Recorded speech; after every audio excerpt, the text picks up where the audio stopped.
bal DB World maxaa faa'iido maanta Soomaaliland ka haysa oo bulshada u sheegi kartaa marka laga tago in dekadii la wareegto kaliya milyan ma oran 600,000 marka 600,000 halkaad oran kartaa iskuulka magaalada iyo iskuulka magaalada iyo iskuulka tuulada lagu dhisay waa sharci in xidhay heshiisayno galay aniga ka ma bedeli karo wada hadalkaas ay madaxweynaha Soomaaliya ay wada galeen ah in arrimaha Soomaaliya loo dhaafin madaxweynahana sababta hortaagan ilaa imka u tagi lahayn ay tahay arrinkaas si loogu qancin lahaa ra'iisul wasaare Itoobiya taas ma jirtaa kama minhin xubin AU-da kama minhin aba xubin mataqaana UN-ta ma nihin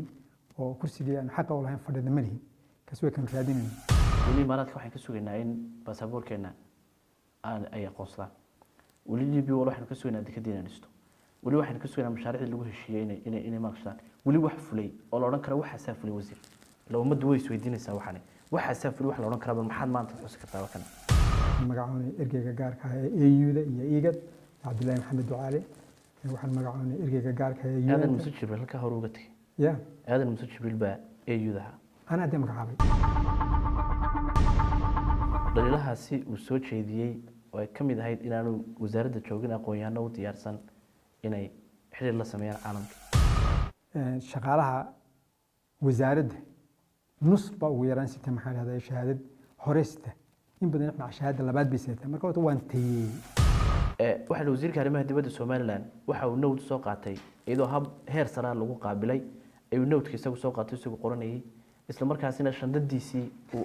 iskarab dhigay isagu waxa kale oo jirta dad fara badan baa aaminsan in haddii Soomaaliland la ictiraafo xaaladda Soomaaliya si adkaan doonto in wax laga qabto taasuna runtii arrin jirin ma muddada aad joogtay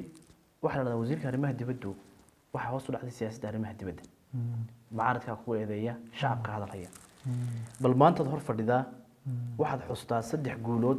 أما أفر جولود وعد شيئا كرتو وعد لا ده هي أنت يعني حلك وزارة ده رماه دي بده هي أفر تاش قان قبتي أفر تاش قان كوا قبتي وجوله بل يمكن نوشك